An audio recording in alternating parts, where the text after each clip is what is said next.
Hey guys, and welcome back to this channel. In this video, I'll be showing you guys how you can create a baby's bottle on Dress to Impress. So to create one, you're just going to need the hot chocolate mug, and I'm just going to color it like baby themed, I guess.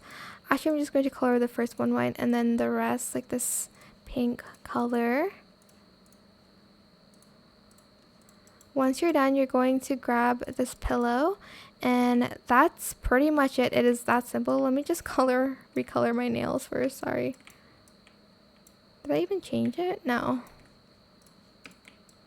That was too fast. But that's pretty much it really. It's that simple. I hope this tutorial is helpful for you guys. Don't forget to like, comment, share, and also subscribe to this channel if you haven't done that already. If you have any more questions about this video, just leave it in the comment section down below. I will try my best to answer them all for you guys. And if you found this video helpful, please click the thanks button as well. That is it. Thank you so much for watching. Bye!